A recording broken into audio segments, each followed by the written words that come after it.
She was wearing a yellow scarf, the same one I bought her the week before she disappeared. 12 years. 12 years of silence. 12 years of me living like I was the one who did something wrong. Of talking to walls. Of Googling how to get over someone who vanished without a goodbye. Of pretending I didn't check every crowd, every airport, every cafe, just in case she was there. And now, there she was. Yellow scarf, red lipstick, hair shorter, face older, but it was her. Standing in line at a gelato shop in Lisbon, holding the hand of a little girl with curls and freckles in my mother's eyes. The girl was maybe 9, 10 max, but she stared at me too long. Kids don't do that unless they feel something. She looked at me like I was a half-remembered bedtime story, like I was supposed to exist only in her dreams. And Mallory, or whatever name she goes by now, didn't notice me at all. She ordered pistachio, took a bite, laughed at something the man beside her said. He was tall, bald, wore loafers without socks, the kind of guy who thinks his Spotify playlists are personality traits. I didn't follow them right away. I waited, watched. It was the girl who broke the moment. She walked back to me, quietly, ice cream in hand, looked up, tilted her head, and said, "You're in the picture." I didn't know what she meant, until she added, "The one mom keeps in her red book. You're the man with the sad smile." I almost collapsed. My heart stopped. My lungs forgot what to do. For a second, I wasn't in Lisbon. I was back in our kitchen, the day she left, staring at an untouched cup of coffee and the ring she didn't even bother to pawn. Mallory turned around. She saw me, and for the first time in my life, I watched someone shatter without making a sound. She dropped the cone. She dropped the girl's hand. She dropped the confident posture she'd clearly practiced for years. And all that was left was her, bare, exposed, trembling. I didn't say a word. Not yet. She was the one who whispered first. "You weren't supposed to find me." But I had, and I was going to make sure she understood what that meant. Her voice cracked when she said it, like her throat didn't expect to use those words. Like they had been buried for a decade and a half under layers of lies, fake names, and perfectly curated smiles. People around us kept walking. A man next to me sipped his espresso, a street performer played violin badly, and pigeons fought over a croissant on the ground. It was just another warm afternoon in Lisbon for them. But for me, time split in half. I didn't know what I was supposed to feel. Anger? Relief? Confusion? Closure? Instead, I felt nothing. Just an overwhelming, silent kind of pressure behind my eyes. The kind that comes right before you either cry or collapse. Mallory took a single step forward, then back again, like she couldn't decide whether to hug me or run. Her eyes darted toward the little girl, our daughter, I was starting to accept, who stood there quietly, licking melted ice cream off her fingers and pretending not to listen. But she was listening. You could see it in the way her body tensed slightly every time her mother moved. Mallory didn't introduce me. She didn't even say my name. Instead, she whispered again, barely audible, like if she said it louder the world would catch fire. "You can't be here." I forced my mouth to move. "You're the one who left. You don't get to tell me where I can be." Her lips parted like she wanted to protest, maybe deny it, maybe defend herself, but nothing came. Just a broken breath. I waited, hoping she'd say something that made sense. Something that justified 12 years of silence. Something that made me the bad guy so I could walk away with less weight. But instead she said, "He doesn't know." I blinked. "The man you're with?" She nodded slowly. "He thinks she's his." That nearly knocked the air out of me. "He thinks." I couldn't even finish the sentence. My tongue tripped over the rage. Mallory suddenly looked 10 years older, as if every lie she'd told had finally landed on her shoulders all at once. "I was going to tell her when she turned 18, she said, barely holding it together. "You were gone. I didn't know what else to do. I thought. You thought I'd stay gone forever." I cut in. "That I'd rot in some corner of the world like an old photo album." "I didn't mean to hurt you, Lowell." That was the first time she'd said my name in 12 years. It sounded so foreign coming from her mouth now. Like it didn't belong to me anymore. Like I didn't belong anymore. I looked at the girl again. She was watching us now. Her eyes were too sharp for a child. Too knowing. She deserved the truth. But right now, I couldn't give it to her. I didn't even know where to start. So I looked back at Mallory and said, "We need to talk. Not here. Not like this." She nodded once. And then she turned to the man, her new man, and called out, "Elias, honey? Can you take Ivy back to the hotel?" I forgot something at the store. I'll meet you there. He smiled, oblivious, kissed her cheek, took the girl's hand, and walked away. And that was when I realized something terrifying. Mallory wasn't afraid I'd ruin her life. She was afraid I'd ruin herself. The fake version she'd spent 12 years carefully building. And maybe I would. We walked in silence for several blocks, past tiled walls and sunburnt tourists, until we reached a quiet alley behind a church. She stopped beside a faded stone bench like she knew the place, like she'd sat there before with secrets folded into her coat. I stood across from her, arms crossed, heart somewhere near my stomach. She looked smaller than I remembered. Her voice, when it finally came, was barely louder than the wind. You want to know why I left? No, I said. I need to know. She sat down slowly, like her bones hurt. You're not going to like it. Good. I've hated everything else so far. She looked up, and something flickered across her face. Guilt, regret, maybe even fear. That night, when I walked out, it wasn't supposed to be permanent. I was going to cool off, get some space. I didn't pack a bag. I didn't even take a jacket. I just needed air. I narrowed my eyes. That was your version of air? 12 years off the grid. I got in the car, started driving, ended up 3 states away by morning, she said, ignoring the sarcasm. And then I realized. I didn't want to come back. You realized? I snapped. Like you suddenly remembered you hated your life? No, she said, biting the inside of her cheek. I remembered I hated myself in that life. I stared at her. So you ran? Yes, she said. I ran. And then I found out I was pregnant. The world tilted slightly. She had never told me she was pregnant. Never called. Never even hinted. My knees felt unsteady, like I was standing on the deck of a ship I didn't board. I was going to come back, she whispered. I swear. I even wrote a letter. But I couldn't imagine bringing a baby into the life we had. Our life? I asked. You mean the one where we had a house, a savings account, plans for adoption, because we thought we couldn't? I know what I did, she interrupted sharply. But you don't know everything. And that's when she pulled something from her purse. A photo. Of me. Sleeping. I recognized the pillowcase. The corner of our old bedroom. The timestamp in the corner. 12:03 a.m. The night she disappeared. I took a slow step back. Why do you have that? She looked at the photo like it was cursed. Because someone sent it to me that night. My throat tightened. Who? I don't know, she said, barely audible. There was no name. Just this photo. And a note. It said, he knows. The blood drained from my face. She looked up at me, her voice trembling. Lowell, what did you do before I left?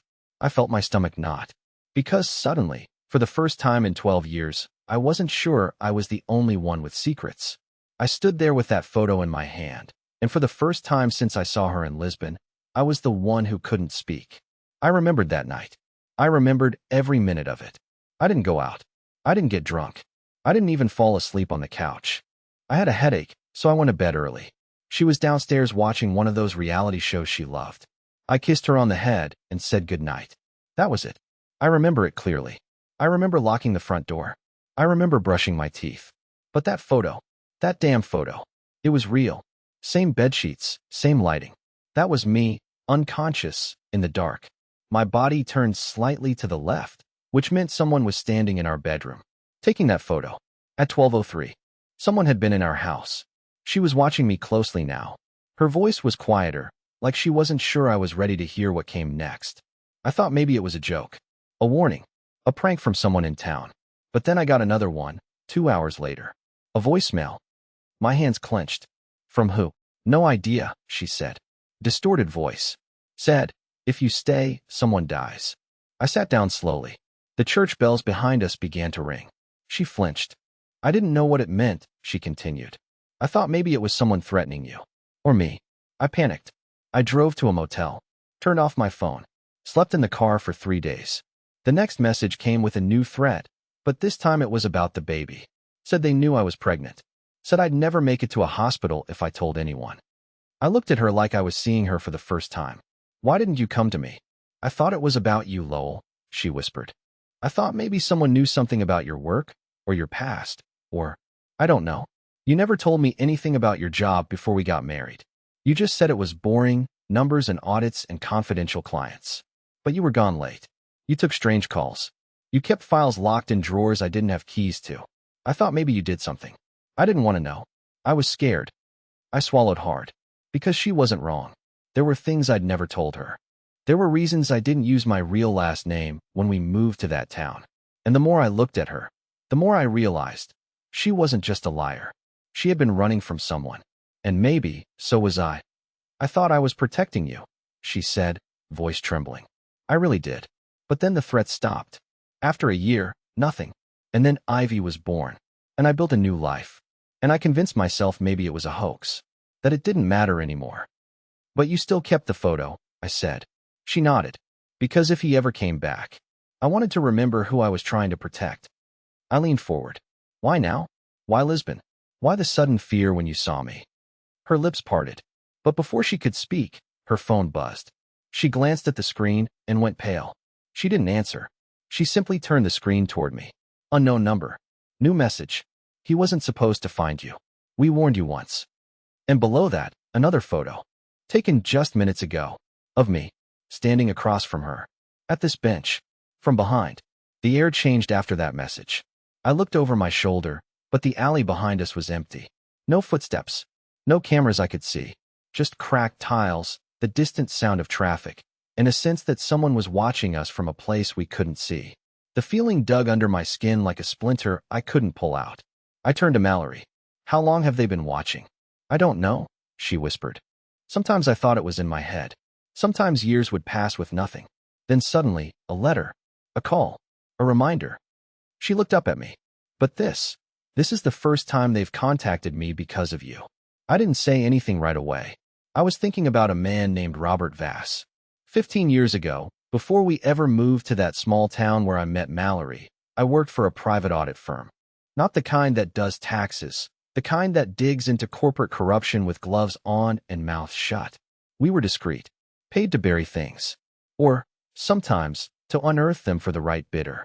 Vass was one of those clients we never talked about. Russian money, South American factories, contracts signed with blood and ink. I didn't ask questions. I ran numbers. I found loopholes. I wrote the kind of reports that burned once they were read. But I knew too much. And one night, I got a warning of my own. No photos. Just a voicemail. It said, "You're either useful or disposable. Choose." I chose useful. I finished the job. I never looked back. But I also changed everything. My name, my address, my entire existence. I scrubbed myself from every database that didn't require fingerprints. And then I met her, Mallory, at a farmer's market. She dropped a bag of apples.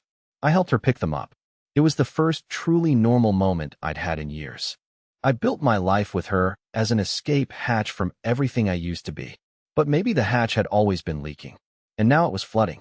They sent that picture today, I said, still holding her phone. Which means they're here. Watching. In Lisbon. Mallory looked like she was trying not to collapse. What do we do?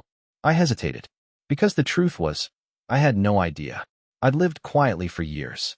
I'd been careful, clean, invisible. But the moment I saw her again, I opened a door I didn't even know was still locked. And now someone had walked right through it. Do you still have the old SIM card? I asked her. She shook her head. I burned it. Literally. In a sink. I almost laughed. Not because it was funny. But because this was my life now. My wife was burning phones while raising our secret daughter in Europe with a man who didn't know the truth. I stood up. We need to move. Now. Get somewhere safe. I can't just leave Ivy. We're not leaving her, I said. We're getting her. And then we're disappearing again. Mallory stared at me. And go where? I looked her dead in the eyes. Somewhere they can't follow. She swallowed hard. You really think they'll stop? No, I said. But I think this time, I'm not running. She opened her mouth to respond, but a scream cut through the air. A child's scream. Mallory spun around, wide-eyed. Ivy, she breathed. And then we both ran. We ran faster than either of us had in years. My lungs were burning before we even made it out of the alley, but Mallory didn't slow down. She darted through the Lisbon crowd like a mother possessed, like instincts were stronger than oxygen. I barely kept up. My knees were screaming, my chest on fire, but none of it mattered. The scream had come from the direction of the square. Ivy had been walking with Elias, heading back toward the hotel. We took the side streets to cut them off. And then we saw the first clue. Her bag. A tiny pink satchel with a unicorn patch, lying abandoned at the foot of a public fountain. The zipper was half open. A drawing stuck out. A picture of 3 people, a girl, a man with glasses, and a woman in a yellow scarf. My heart cracked when I saw the title Ivy had written in shaky crayon letters. My family. Mallory froze. Her fingers trembled as she picked up the bag. Her lips moved like she was praying, though I'd never known her to believe in anything stronger than coffee. Ivy, she shouted, spinning in every direction. Ivy. Tourists turned. A couple glanced up from their ice cream. One man raised an eyebrow, but no one moved. The world doesn't react until it's obvious. Until there's blood. Until the police tape goes up. Until someone makes it real. Then I saw something. A single sneaker. Just beyond a trash bin near a bus stop. I rushed over. But it wasn't Ivy. It was Elias. Lying on his side, face down, unconscious, or worse. A thin line of blood trailed from his hairline into the gutter. No one else was nearby. His phone buzzed on the pavement next to him. I picked it up without thinking. One notification. Unknown number. She was never yours. Mallory caught up, gasped when she saw him, and dropped to her knees. Elias. Oh my God, Elias. But I wasn't looking at him anymore. My eyes were scanning the crowd. Too many people. Too many bags. Too many black sedans idling by curbs. My brain was shouting at me from the inside. They have her. They have your daughter. I'd never used that word before. Daughter. I couldn't even let myself say it in my head. But now it was all I could think. Ivy wasn't some distant detail anymore. She wasn't a secret. She wasn't theoretical. She was mine. And someone had taken her. Lowell, Mallory whispered, eyes wide and filled with more terror than I'd ever seen in one person. What if they don't want money? My jaw clenched. Then they want control. She shook her head. No, it's not about us. Not anymore. I stared at her. What are you saying? Her voice was low, barely a breath. I think Ivy saw something. Said something. I think this wasn't about finding me.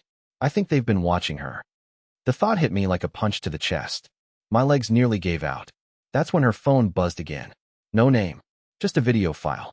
She hesitated for half a second before tapping it. The screen showed a dimly lit room. Ivy was sitting in a chair, not crying, just confused. Calm.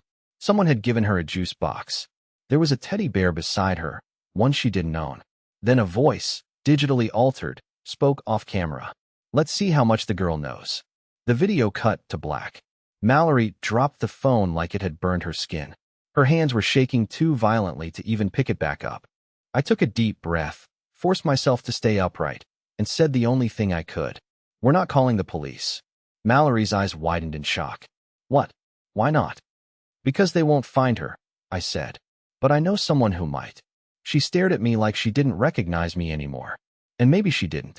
Because the version of me she once loved, the quiet man who made tea at 7 a.m. and folded laundry while humming off key, that man was gone. In his place was someone who had buried a darker life. And now, for Ivy, I was about to dig it up. The contact's name in my phone was still just 3 letters, Ray.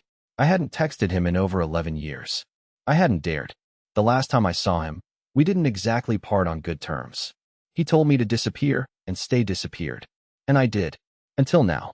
But some debts don't expire. And Ray owed me. I stepped away from Mallory and Elias, pacing into the shadow of an alley near the tram tracks. I opened an encrypted messaging app one hadn't touched since before Ivy was even born. No verification code. No password reset. It was still live. I typed only one sentence. They have the girl. I need eyes. Lisbon. I hit send. Seconds passed. Then the status changed. Read. Another 5 seconds. Then a reply. Walk. North 2 blocks. Red umbrella. Don't stop moving. The adrenaline that shot through my body wasn't panic. It was muscle memory. The part of me I thought had gone dull over time clicked back into place. The way soldiers say they never forget how to hold a rifle. I hadn't forgotten how to move like prey pretending to be predator. I returned to Mallory and crouched beside her. Elias was starting to groan, still out of it. She was trying to wake him.